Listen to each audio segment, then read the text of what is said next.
Hello and welcome everybody to New Earth Consciousness.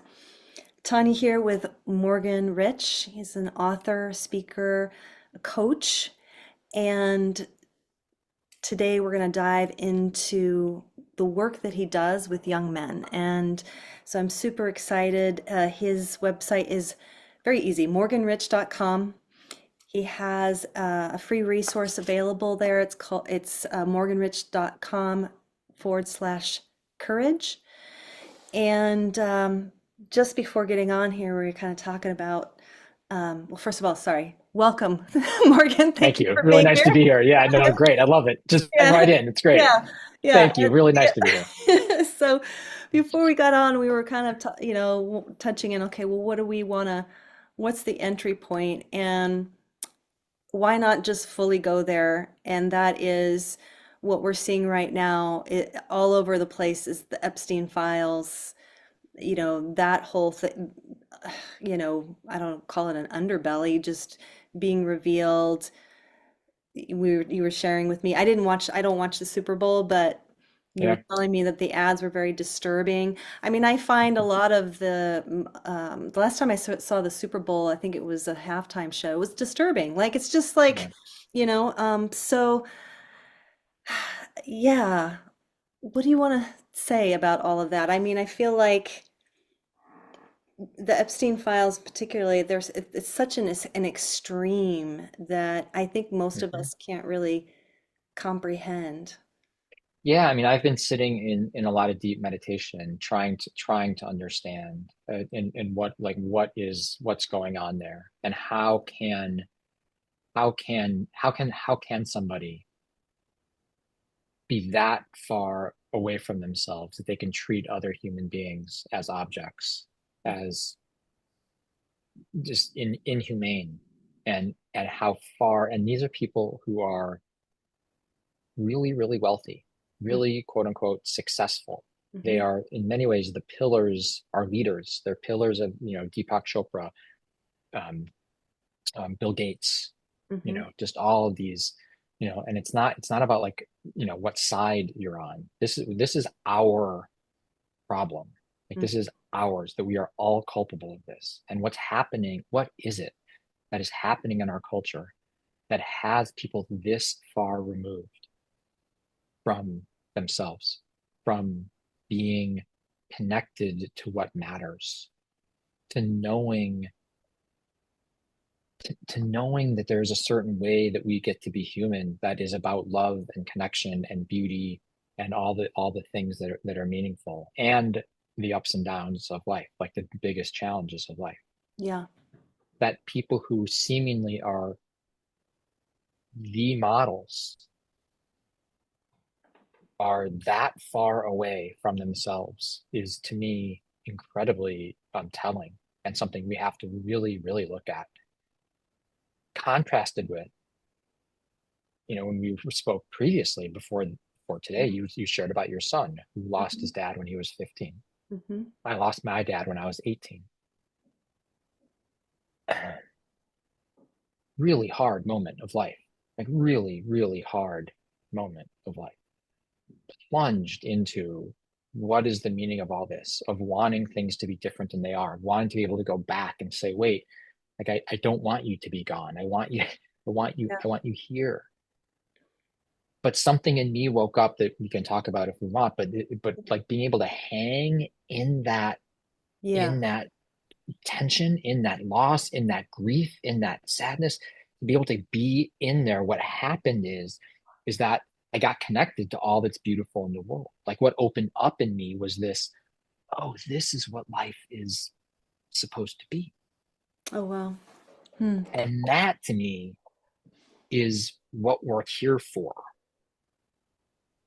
And there's a so it's like that gets woken up in so many young people. I think that for young, it happens in big intense moments like death, when we're the veil is really thin.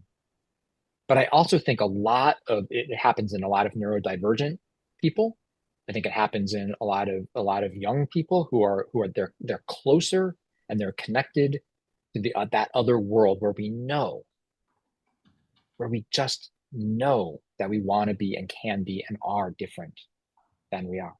Yeah. But we look out and like the Epstein files happen, and here's the people who are the what people who are supposed to be. Right. We're supposed to want, we're supposed to venerate, or we're supposed to, oh, that's what success looks like. And yeah, And, I and they're mean, screaming models of it doesn't work. I mean, they're just screaming models of it doesn't matter how much money you have, how much success, how much fame, how much all that you power. have, Yeah. power. They are miserable, hurting, hurting, hurting, Yeah. like painfully lost. Yeah.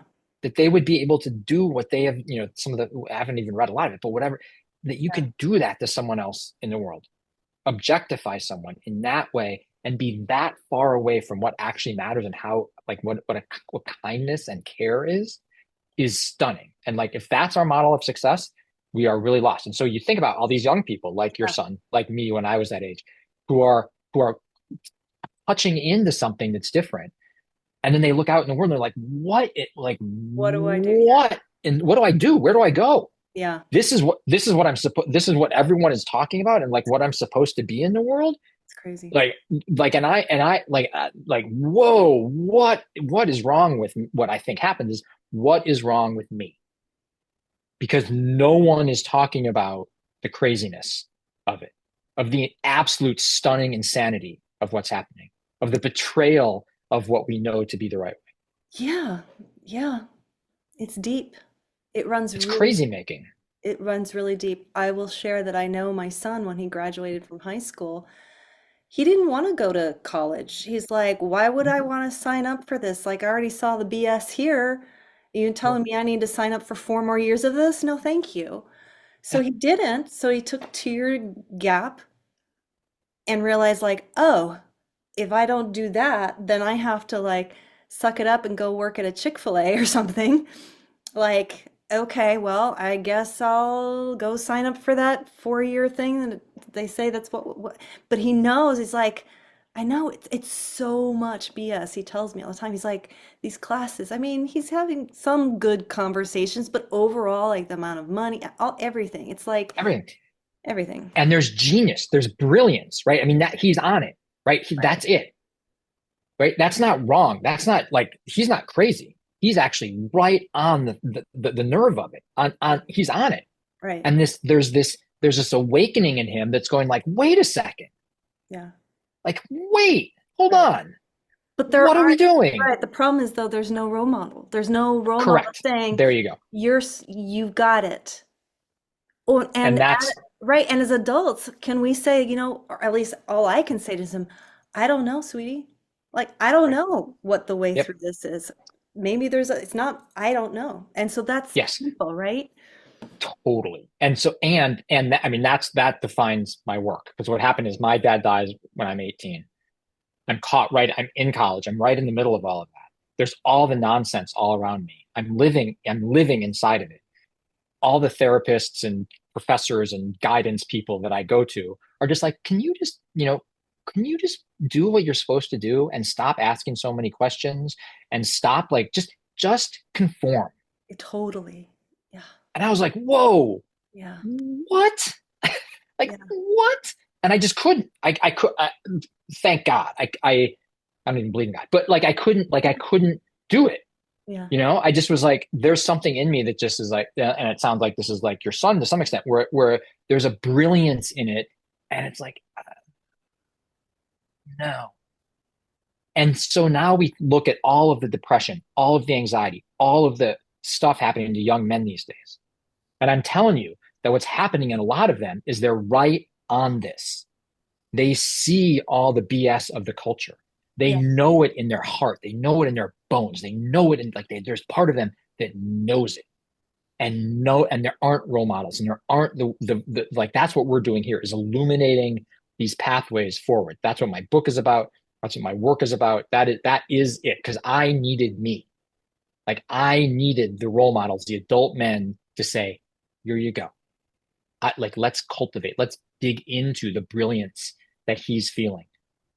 Like let's bring that forward because that's not there's nothing wrong with you. You are actually right on the heart of it. And what you're thinking and feeling is actually dangerous. And that's why it's trying to be quieted. Because if you don't play the game, if you can't be controlled by your technology, by your external validators, by all that, then you're a threat to the system. Yeah. So we don't want that.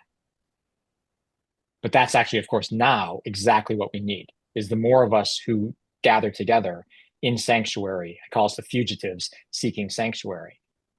And that's why I'm like, come on, guys, like get into my groups, like come on, like I know, and I get to hang out with lots and lots of really good men who are the ones who are illuminating the path forward, who are trying to step out and speak out and say, hey, like this is, that's not working over there. Like all this craziness is not working. And it's so now blatantly, I mean, it's just unbelievable how off base we are. Yeah. And so it's like, come on, like here, there's a lot of love and there's a lot of care. And one of the things that happened in the Super Bowl ads, which is just this interesting little thing, Hmm. is there was, it normalizes the craziness. And what was happening in some of them was it was calling out fears of, oh, AI taking over. Oh, oh, you might have a fear that like AI is going to turn into this. And then like it caricatured all of the fears people have around it. And so then if you have any fears around AI, what happens to you is you're like, oh, oh, I'm the crazy one. Right. I'm the crazy. Oh, interesting. And right. And so it twists it. And so and that's significant because what happens so much, like is it that men struggle so much? Because what happens is that when I say I have a crush on someone in the locker room or to my friends, there's this subtle, not subtle teasing that happens. Mm-hmm. Oh, you just want to get laid. Oh, you just want to do. Oh, you think you think you want this, or you think she likes you. It's like this, it's like this undercurrent of it's not okay to have a crush. It's not okay to have feelings. Oh, what are you, soft? Oh, Yeah. some Vulnerable. guys yeah, vulnerable, right? Any kind of vulnerability. There's just these, I was in the locker room and I play ice hockey, and I was in the locker room. A guy stopped drinking after like 40 years, Wow. and instead of everyone being like, "Wow, way to go," it was Oh, like, "Yeah, but wonder how long that'll last," and like, "Oh yeah, well," and it's like these wow. comments Yeah. that like they aren't the most harmful thing in the world, but they are. But they do carry Yeah, something. absolutely. They carry that it's not okay. It's not okay to have feelings. It's not okay to have a crush. It's not okay. Like I shouldn't be doing this. Well, it's also kind of like it's not okay to actually do the right thing or something. It's like, Mm-hmm. oh, I guess you're not going 100%. to be coming to the bars anymore. Ha Totally. ha. Like, Yep. sorry for you, that kind of Mm-hmm. a thing. Yeah. Yep. And I felt like that was what was happening with the Super Bowl ads. Is there's this cultural, and it's the biggest stage in the world, Yeah. right? Millions and millions of people watching the same content at exactly the same time all over the world. Crazy, right? And It has so much it's a attention. so much, and it's a showcase of here's what America is. Here's the grandeur of America. And we know that it's hollow, Yeah. right? We know that it's hollow. And I just sit there and I'm a football fan because I'm an athlete and I'm a little bit I'm embarrassed about it, quite frankly. But it's got me and Yeah. It's all right. I'm just like, We still love ugh, you. ugh. Um, but it's hard. I have to say, it's actually I contemplate it. Um, I contemplate it because it's just like this is not helping.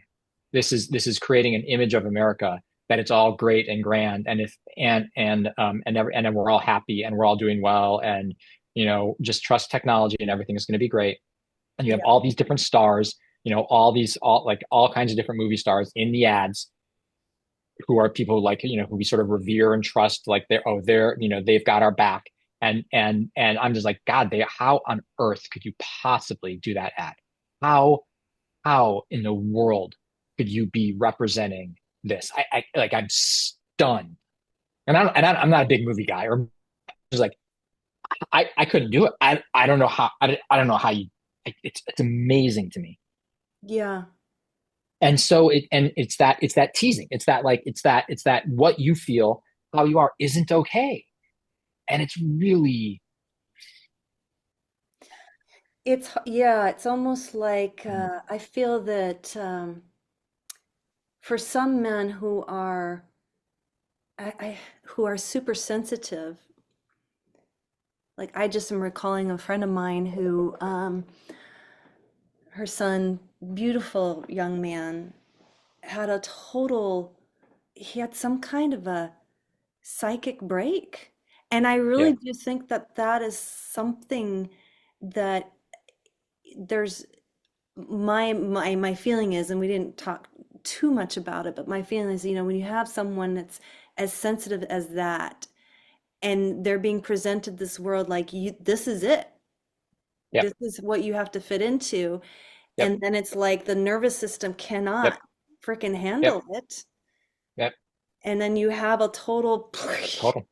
Yeah, right? it's happening. It's my daughter is really, really sensitive, and I just feel like the world is really loud for her, like really, really loud for her. Mhm. So she struggles with anxiety, and I think, and my story about it, and I think this happens with a lot of young people, and me also. We're so sensitive, and to like there is so much beauty and possibility Yeah. in the world.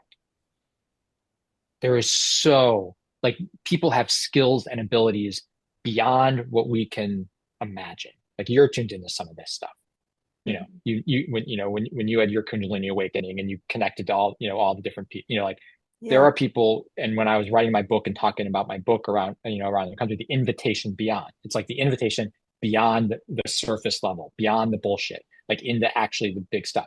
People will come to me and they're saying like, I can communicate with my dad and he's been dead for 20 years. Like I hear messages from him. I know what the trees are saying. Yeah.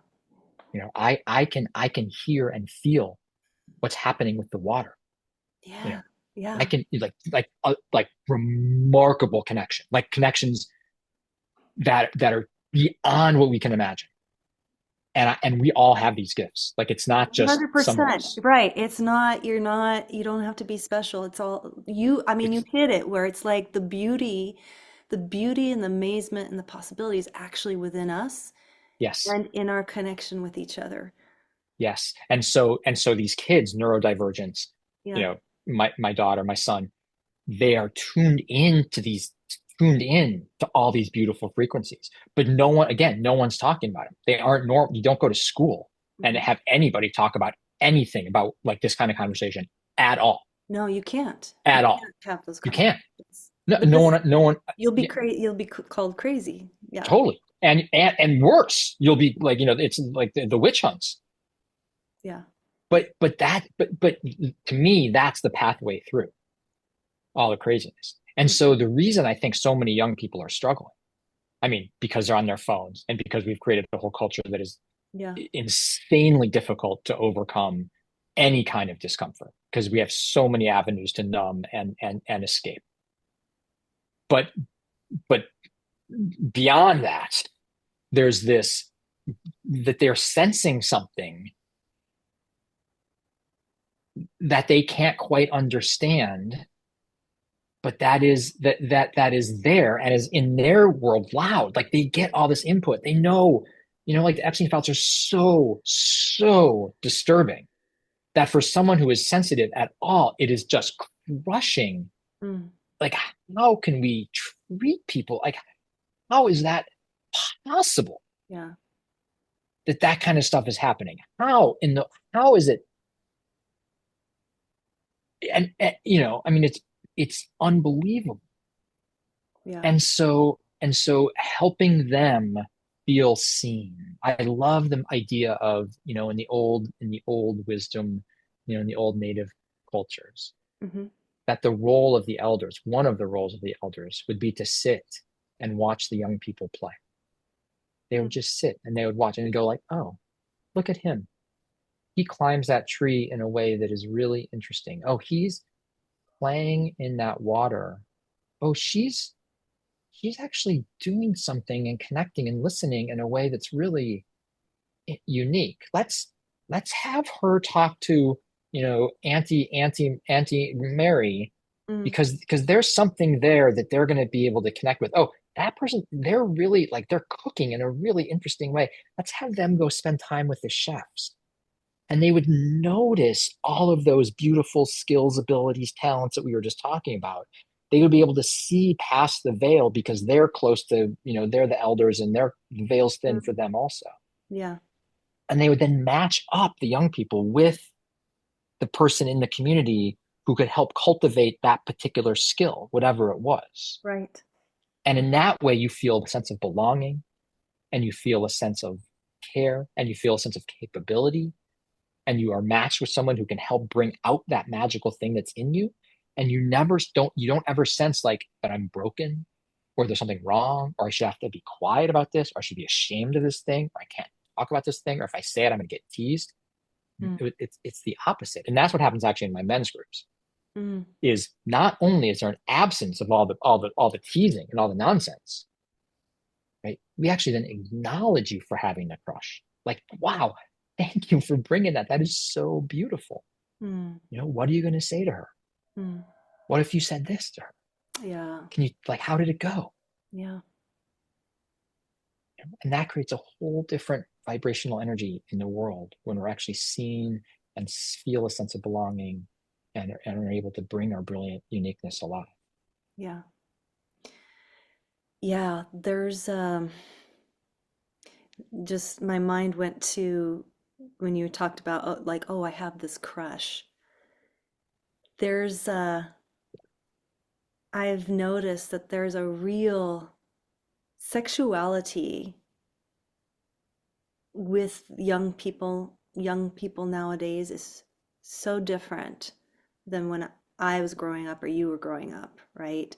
Because they have these devices and they have Tinder and they have, like, oh, Porn. this hookup culture and yeah, porn and I just it's like I had a conversation with my son. He was like, I was visiting him in Tucson and I asked him, I don't know, we were talking about Halloween or something. I was like, oh, how was Yeah, yeah, Halloween?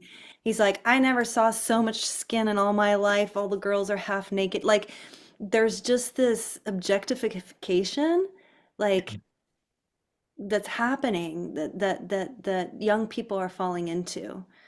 The obsession with how they look and then just all the affects that they do, the girls pucker up their lips and the selfies, I look at the selfies that my son, he's like, "Oh, what do you think about her?" And he sends me a picture of this girl on Tinder and I'm like it's totally influenced by porn. Like, all mm-hmm. I'm just Mm-hmm. like, "Oh man, oh my gosh." And of course I don't Yeah, I don't say anything because I'm like, "Oh, she looks pretty." But it's like, it's like everything about the photo's totally suggestive and it's like, yeah, where did we fall off of like, hi, nice to meet you. My name is, yeah, mm-hmm. I'd like to get to know you. Like they can't even get to that point. Yeah, They're having to like, it's like they're just slamming into each other and it's just this confusion and swirling of, I don't know what. Like I can't even yeah, imagine. yeah. Um, We are really, really confused. We're yeah, really confused. I mean, and again, you can go back to the Epstein files and you can go back to the Super Bowl ads. yeah, Like, how is it that these guys, these men, are needing this kind of sexual attention, control, whatever it is? I mean, it's really sick. It's really, and it is so far from what sex and touch and right, intimacy right. is. Yeah, That they think that's, think that they think that's somehow they're so starved for love and attention that yeah, that's where they're going. I mean, it's sad actually. I mean, it's really yeah, pitiful, but it's sad. Like I feel sad for where we are, and we're having these conversations in one of my groups, and one of the things that um, yeah, I mean, is coming through is um, for whatever reason, sometimes men are equating if I get to first base, second base, third base, home run, mm-hmm, mm-hmm, the faster I get there, the better man I am. mm-hmm, The more I'm loved. mm-hmm. The more I'm loved. And it's a distortion of of connection. it's a distortion of what actual intimacy, touch, meaning is. And again, for me, it's an indication of how far we are away from what really matters, from what's really meaningful. Yeah, I'm really curious, like how do you guide these young men when they don't even know what that is? They don't even Yeah, know what well, intimacy is or right. real love or, like where do you So we start? have the conversations. Yeah, so we have the conversations. Yeah. And what happened was one of the young guys brought I guys in the group are from age 19 to 70. So it's this beautiful 19 to, interage. what did you say? 19 to 70. Oh, to 70. Beautiful. Yeah. Yeah, it is really beautiful. Like just multi-generational and Awesome. it's just it's really beautiful. Wow. So the young guy brings this crush to the group, and he and I have been working together for a while. We've talked about it, and he's a sweetheart and just a really good kid.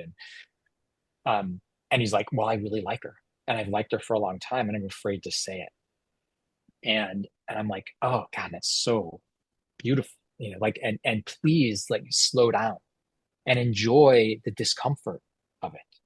Right. Enjoy the, like, when do I hold her hand? Like, how do I talk to her? How do I, what do I say? And in the group, what happened was he brought it and we gave him permission. Like, we helped him, like, just permission to have a conversation with her and say, I really Wow. like you. Yeah. I really like you. And like gave him a bunch of different things, like specific things to say, and like, just offering, like. And what happened was all the older guys got really jealous, Hmm. and they were just like, that's never happened for me, where I wanted that when I was a young guy, and no one ever shared with me, talked to me. I didn't have anybody to go to talk to. I didn't have anyone to be able to have this conversation, Hmm. and I needed it. Hmm. And so then the young guy, he makes fun of me because I use a lot of taste based descriptors for what it's like. It's like, it's so delicious and it's so juicy to be able to be in that tension of, when do I hold her hand? You know, how Hmm. do I kiss her the first time? And it's uncomfortable, and it's intimate, and it's actually everything that we would want in Hmm. a connection, Hmm. because there's not really anywhere to get to, just by, having sex. Like, yeah, okay, then you have sex, but okay, Then fun, what? it's beautiful, love it, it's Yeah. great, it's great. Like, I mean, right, I love it, like, totally, I love sex, I love connection, and it's in the process, like the process of getting there, and in the process of being there is what's delicious and tasty. See, there I go. And Yeah. and enjoy it. Like, savor each step, because each step is part of the connection. And I would say, even in adult, in our sensuality and sexuality, the conversations that lead up to sex can be equally as intimate, about what do you like, about what is your preference, how do we, how can I pleasure you, how do you like me to finger you, how do how do I like to be touched, what is it like, like, those kind of conversations to me are beautifully intimate Mm. and connecting. Yeah. Where are your boundaries, whether you're in a long, coupled or not, it's like there's so much goodness in there. And so, modeling that, being able to have those conversations with men in the groups is like, we're finding that to be really meaningful. Mm. And it's Wow. so different than anything any of us ever had. Wow.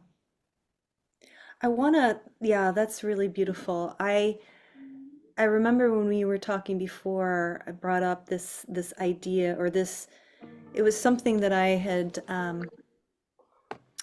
it was a podcast I was listening to, and it was this idea of that, inside of every man is this archetype of the warrior, right? And part of, I guess, in indigenous culture, you went through some kind of initiation into becoming a warrior, right? Like that was Yeah. you then Mm-hmm. had to go and learn how to hunt and all of that. Mm-hmm. We now live in a society where everything's given. You Yeah. don't have, you can just push a button. You don't need to, you don't need to be strong necessarily, right? Like, or at least not in that way. And uh, I noticed that for some young men, if they don't have an outlet for that energy that they had, that they don't know what to do with, they just then they need to smoke pot or they need to drink or they need to numb it out, you Mhm. know? Yeah. Yeah, Does that I come up mean, with your men's groups? the That stuff that feeling? comes up. I mean, the stuff that comes up is the importance of rites of passage, Mm, and the importance of, um, that when we transition from child into puberty, that's significant. hmm. And that if we can talk about that kind of stuff, it normalizes it. Because some guys come in early to puberty, and if you talk to men, I imagine it's women too. But when I talk to men about puberty, I was a late puberty guy, and I was always jealous of the early puberty guys. And the early puberty guys were like, God, I was humiliated because my penis was bigger, and I had hair on my body, and no one else did, and I thought something was different and broken, and no one and all this, and I'm having the opposite experience, and so it's just like this, like, so just honoring that it's that, and then shifting from there from adolescence into adulthood, also a really important thing. And I don't know that everyone always got initiated as a warrior, but certainly got initiated as an adult. I don't know which way it went because I wasn't Yeah, there. But what yeah. I know is that what we want to do is initiate people. We want to actually allow different stages. I call them little D deaths. The stage of childhood to die, the stage of adolescence to die, the stage of high school to die, Hmm. and then and then a rebirth. And that's what a rite of passage Right. offers. And it offers a way into Yeah. these places. It sends a message to the psyche that I'm not back there anymore. Now I'm here. Now I'm here. And so there's that whole element of like significance of that if we just did more of that, we would be in a healthier place. And you can keep going because the elders aren't being initiated either, so we don't have elders because they aren't being initiated into elderhood, and then Right. they get super lost as well, like you can see in a lot of the older people in our Yeah. culture, because Right. they don't have a purpose. Mm. But that energy in young guys, like, we want that energy in young guys. There's also this big story around strength and vitality is like, that's the masculine warrior. Like, I'm going to go out and I'm going to like be strong and Yeah. don't be weak and don't, and I think in there's certainly a time for that, but there's also a time, there's a time for strength in the world today Yeah. is also about vulnerability. What the world wants, I think, from men, what women partners want from men is emotional availability, not manipulation, dominance, and gaslighting. Right. They want is emotional availability. They want me to be able to take responsibility for my actions. They want me to be able to be emotionally available and be able to listen, to be able to handle my own emotional self, not rely it and dump it on them, thinking that they're my mom. Like, what is less sexy than your partner having to be your mom? Right. No one wants that. Right.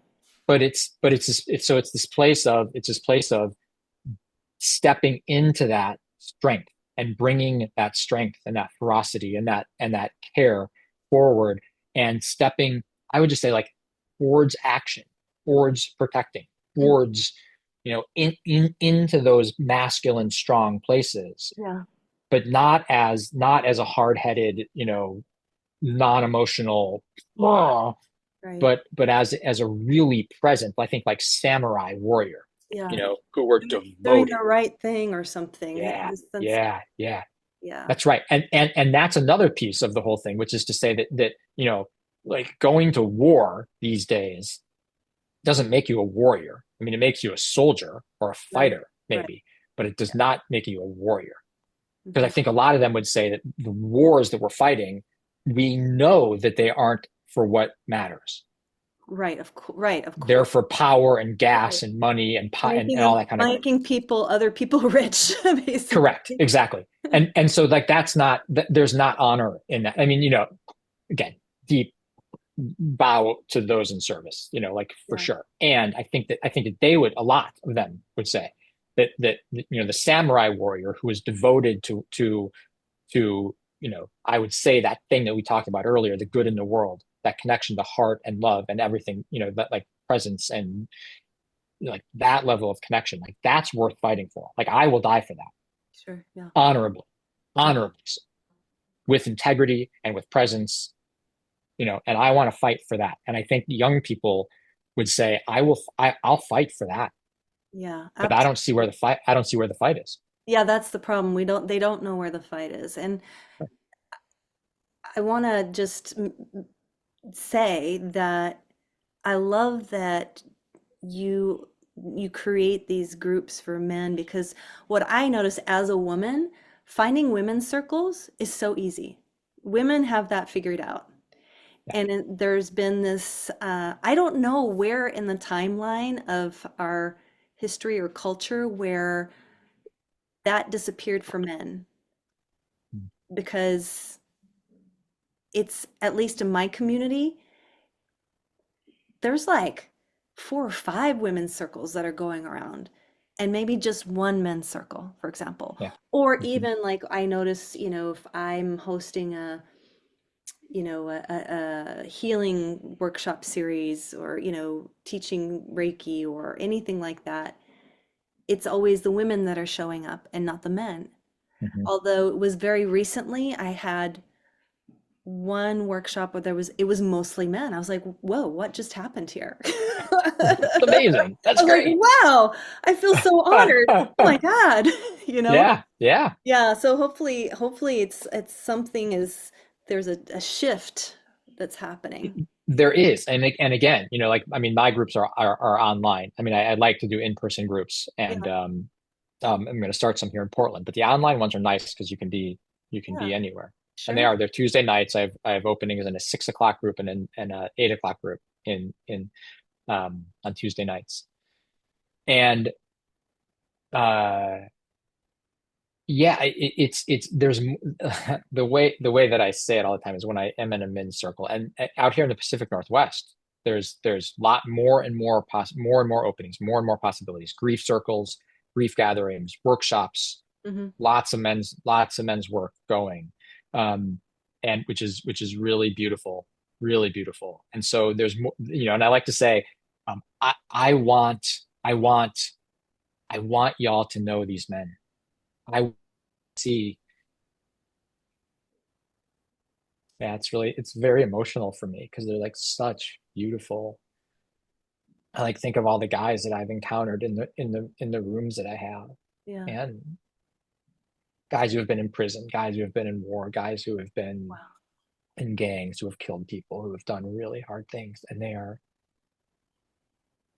just beautiful men, Wow. just Yeah. beautiful guys who are trying really hard to come alive in a world that just makes it's hard. It's hard. Women for a long time have said like, fuck the men, they've made it really hard for us. Well, I'll tell you what, there's a lot of us that really hard masculinity has been really hard for, Yeah. you Absolutely. know, and like I want, so I just say like, I want you to know these guys. They're, yeah. Yeah. And so, yeah. And I'm trying to get together a circle to do a men's circle, um, that we videotape and we record and Yeah. sort of let y'all in, and the men too, because it's hard to get the men to show up. The Mm. really authentic work, they'll get there for like the rah rah, like rah, Yeah. that kind of stuff. Like that's easy to get, not easy, but it's easier to get men to show up to. Mhm. The heart work and the real authentic stuff is more Yeah. challenging. So I'm organizing a group of guys. Hopefully we'll record it and then put it out just to say like, here, It this does Tanya is the kind of, exist.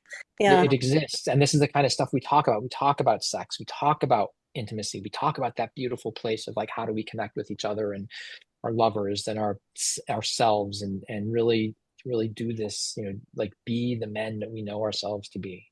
Yeah. Yeah. I feel that. Yeah. There's no words for it. What I was feeling from you with these men, it actually it feels the level of devotion that they have to, um, well, to loving, to their devotion to a better world, the devotion to, um, can we make something better? Can we, yeah, yeah. Yeah, there was one guy, Ugo, um, organization in Los Angeles called Homeboys Industries. Beautiful, beautiful work, helping guys get out of gangs. Mm, Ugo and I connected. He had been in prison for a long time, gangs for a long time. He's my age. I'm 55. I went down to visit. I went down to visit Los Angeles and went to Homeboys, and there were a couple other guys that I had connected to who were just coming out of prison, and I wanted to go see them. So I show up in Ugo's office unannounced. Just hi, good to see you. Big hug. And I said, I want to go see Dave and Easy. And he said, oh wow, okay. And he said, give me a second. And he all of a sudden we're in his car. He took the second half of the day off, mm, drives me across Los Angeles. We had to stop in the halfway there because he wanted to make sure that I got his favorite Boston cream pie from his favorite place. So we go get Boston cream pie. We drive all the way across town. I spend time with these guys. He then drives me all the way back, and it's just like, here's this white dude, this white skinned dude who shows up in his office one day, wants to drive across town, and he just takes the day off and just spends a day with me. And I mm, was so deeply touched by that. Still am. And yeah, it's like that kind of humanity, yeah, that kind of care that to me is like, here's a dude who has been in the hardest of situations, seen things that none of us want to see, just wow, been down right, roads that we don't want to go down and gotten in a huge amount of trouble for it, yeah. you know. And it's just the sweetest And he dude. I didn't, mean, he just didn't break. He didn't no, break. right, Yeah, right, yeah. And he's now sharing his gift with the world, bringing it out. And again, like, just spending time with, we didn't know each other. I mean, it's beautiful. It's beautiful. It's yeah, beautiful. Just wanting, sending him a lot of love right yeah, now, and all those guys, like missing those guys. yeah, Um, yeah, yeah. Wow. good men. There's a lot of good men in the world. There Yeah, are really, there really are. And for the young guys, I want them to know it. yeah, That we're out here. I had to really search for it. I had to actually um, just intentionally cultivate men's groups and find adult men my age and older to be with. And I've created yeah, several different circles of men of groups for me to be in, of men that I respected. Because again, I found a lot of them who I did not respect. It's not about um, continuing the nonsense and about walking down roads of doing all the stuff that externally validating stuff. Now, we talk about the hard stuff. Like we yeah, get into we hold each other. We are friends. Like we are yeah. there for each other. Amazing. Tell Yeah. tell me about your books. What are your Yeah. books about?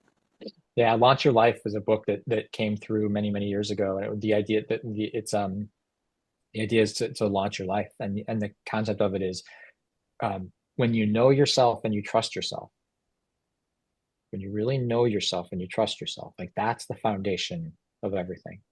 And when you do that, you're then able to empathize. You're able to then um, be with, like, love yourself enough to then actually step out into someone else's world, to listen to them, to care Mm, about them, to be connected. And that's the art of making success in the world in the way that we're talking about, of like bringing your heart forward. You get connected to it, you know it, you yeah, trust it, and then you don't need the external validation. yeah. You've got your own back. You've got it exactly, and that's that's the keys to the kingdom right there. That's so much of the foundation of all the stuff that I do.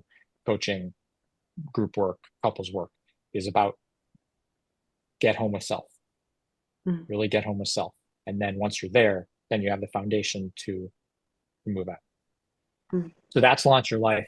Beautiful. It's a really, really creative book. There's a 50-page graphic story in it that I had a comic artist, a friend of mine, draw and write. That was a beautiful process. So if you don't want to read the book, you can just look Oh, at the graphic story. Yeah, yeah. cool. Tried to really respond to a lot of learning styles in the book. There's a Nice. lot of drawings and quotes, and it's really very, very creative. Awesome. The Invitation Beyond is reclaiming healthy masculinity. Both of these books were like, to say that I wrote them is not the way to say it. It's like I opened my listening, and the books came through me because they wanted to be out in the world. So the invitation beyond and about healthy masculinity is exactly that. It's intended for heart-centered men. It's intended for all those, witches, Hmm. people out there who have and know that there's that inner ability inside of them. And so the invitation beyond the surface level into the depths, into ourselves, into life in a bigger, grander way. And it really walks. It's beautiful because it a lot of personal stories in there, a lot of mythological stories in there. But it's about how do we actually. You had that really nice interview with Dirk a couple of weeks ago about net positivity, Yeah, yeah, which I just really like as a concept because it's so much that's in my work and in these books, which is really about, we can't bullshit ourselves. yeah. We have to really, we just have to That's right. stop playing games that recycling is actually helping. Right. It's like, no, like electric car, it's like they're all cute and they're fun and they make us feel better. They aren't actually helping. They aren't doing what we want them to be doing. We Yeah, have to stop pretending. yeah. That's it right there. It just It's was hard, so but it's hard. like, this is where we're at. I mean, truthfully. Yeah, If you right. want to keep And pretending, then say goodbye. You know what I mean? totally right. Yeah, I mean, right. Because So, pretending it's just not, and it's like, and pretending is like, oh, it's their fault. Like it's those guys oh, over right. there that are the Well, yeah, real to circle problem. back to the beginning, what you said was really Yeah, powerful. The whole Epstein thing to say, oh, well, it's them, those bad actors over there, those right? bad men. Those weird whatevers. And it's like, well, actually, it is a reflection of all of us. What are we participating in? Because we Totally. are contributing to that Yep. We've 100%. betrayed ourselves. Yep. We've betrayed ourselves. And I think there's a huge amount of grief. I'm feeling a huge amount of grief that dream, that belief about what this world could be it's just like we can't keep pretending that, the bill of gold goods that we were sold, Yeah. um, is real. It's true. Yeah. It's just not. Yeah. We got to do like the work that we're talking about is we got to, and the grief is huge and the mourning is huge. And I'll tell you what, it's going to be dark.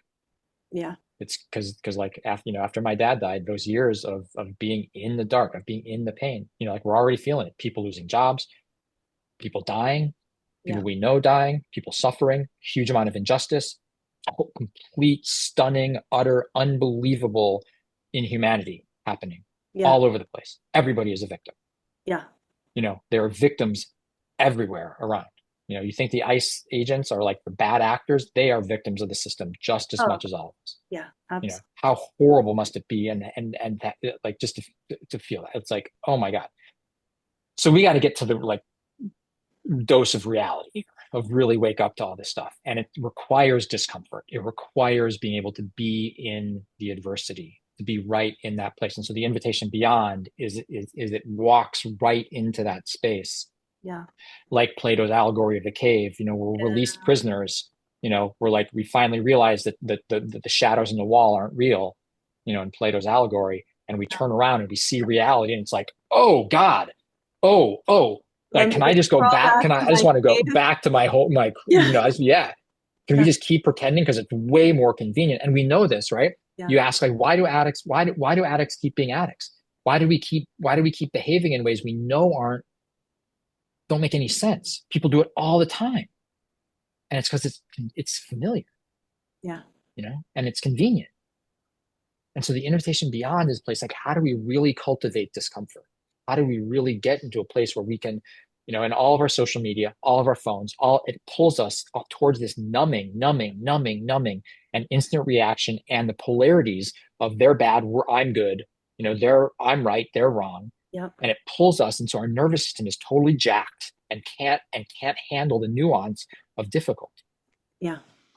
So we've got to really train ourselves to get good at and come back to what we know to be the way forward, which is presence, which is love, which is meditation, which is quiet. And so there's all kinds of techniques in there for that. That you can find on my website. You can find Yeah. in other podcasts and other places. I talk about it a lot. Um, you Yeah. know, Yeah. so Yeah. I'm happy to share about. Moving into the unknown. That's Yeah, what's being asked of us. We have to move beyond the known into the unknown. And yeah, I think that's so yeah. important. I'm glad to hear that you have things in the book that can help Mhm. And people to, interestingly, It's Yeah. called training for the unknown is what I call it. So it's Uh-huh. interesting that Yeah. that you're Yeah. bringing the unknown. Yeah. And I write unknown, and inside of unknown is now. Mm. Oh, yeah. Known. So I Right. capitalize now because it's training to be It is. present. Yeah. Because you go back to any wisdom tradition and all native cultures. And the answer to all of this isn't that complicated. It's very simple. It's just be present. Can we actually just be with what is? Yeah. Can we really just be right here in the moment, in the beauty and heartbreak, in the life and the death, in the stunt? When my dad died, it's like, okay, can't choose for him to be here anymore because he's not. So I just have to be with what is. Yeah. And it hurts so bad. And I just have to sit here until I figure out how to get out of it. Hmm. Yeah. Training for the unknown. Yeah. Morgan, this has been such a powerful, deep conversation. I just want to say thank you so much for the work that you do. And I really hope that those of you that are watching this, if you know of anyone who feel could benefit from Morgan's work, check out his groups. Please like, share, subscribe. Go to his website again, morganrich.com. And Morgan, thank you so much for your time. Anya, thank you. Yeah, well, thank you for all the beautiful work you put into the world. It's really meaningful and makes a huge difference. So thank Thank you. you. Thank you, Morgan. All right. Bye, everyone. And the cat's saying goodbye as well. And the cat's saying goodbye. And the cat's like, hey, it's time for dinner. Yeah. All right. Bye, everybody.